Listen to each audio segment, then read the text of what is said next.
Would you kindly? Would you kindly get this? Would you kindly find that? Would you kindly find that? Would you kindly find? Would you kindly get this?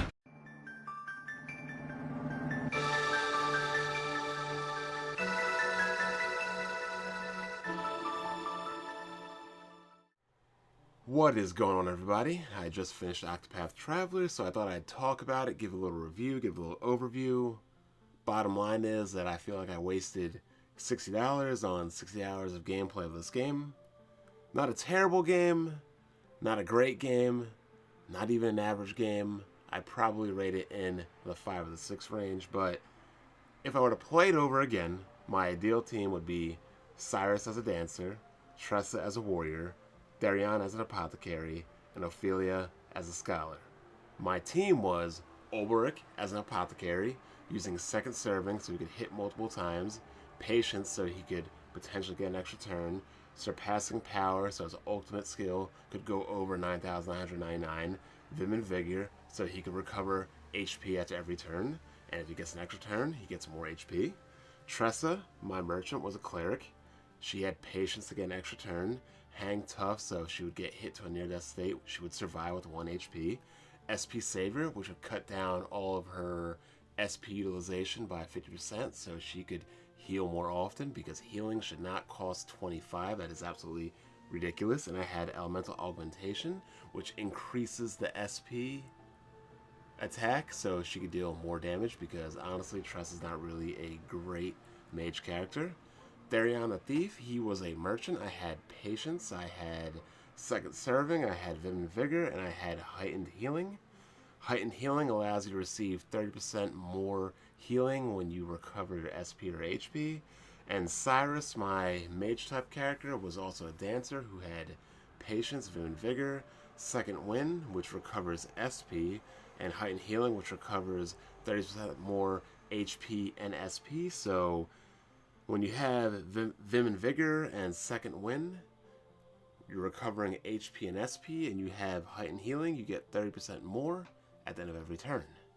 Now, the standard combat strategy I have with my team is to have Ulbrich use his area slash to kill people really quick, use his 3 different weapon types, the axe, spear, and sword, to create breaks, and then use his ultimate skill to damage over 9,999 damage, while using his apothecary ability to occasionally heal HP and use status effects. Or maybe I'll use his little ice attack to see if a enemy is weak to ice. I had Tressa using her BP donate, I had her being my healer, and occasionally use her cleric mage abilities, and every now and again maybe use her bow to create a break, you never know.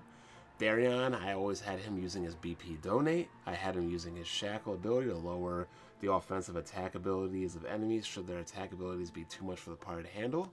I had him using SP share to give to Cyrus or Tressa if they needed SP. And then I had him using his dagger, and I believe he had a sword ability. Oh, and the bow.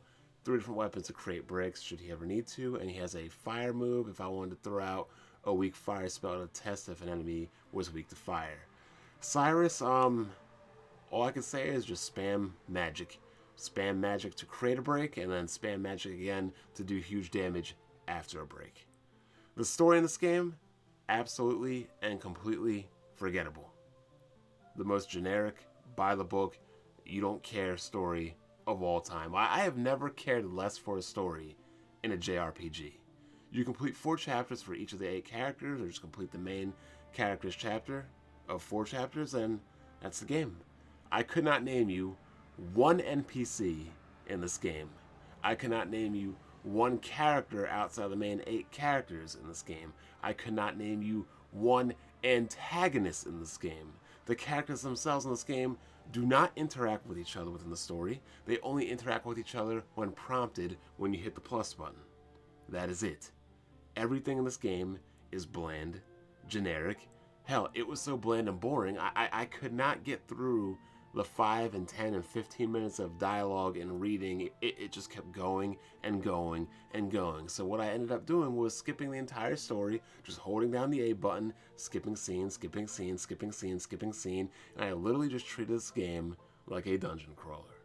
Now, the graphics are good for their style, kind of like a pseudo old school 16-bit Final Fantasy style game. The music really didn't bother me at all. I'm not a huge fan of the heavy depth of field used in this game at times, and why the frame rate chugs is beyond me. This game is not demanding at all, and yet it heats up the Switch a lot, and the frame rate can chug at times when you're in towns moving from place to place. Why this is, I have no idea. Money can be very scarce in the very beginning of the game, as well as items, so you need to have Tressa, and you need to have Darion, the merchant and the thief, early on. Darion can steal items from the townsfolk, and he's the only one in the game that can open those purple chests. If you have anybody else that chooses to be a thief, they cannot use his thief ability. You need him in your party. Likewise, Tressa, the merchant, you need her in your party as well, because she can actually buy items from people, which can get good items. She can take large sums of money from bosses, very much a lot. She can have special abilities that allow you to collect more money if equipped with them. And actually, I believe there's a thief ability that if you have it equipped, you get and steal and double the amount of money if you choose to take money. She also has a passive ability that whenever you're traveling, just, maneuvering around the game, she auto collects money by picking up money from lost travelers. Whatever, I don't understand how that works, but she gets money. So if you don't have Tressa and Darion, money and items will be hard to come by up until mid to late game. After that, well, you can pretty much get anything you want. You'll have an overabundance of money. I finished the game with around 1.5 million. Other than that, the game is literally generic, by the book. It is a basic JRPG that has nothing special or redeeming going on for it outside of its graphical style and its portable nature.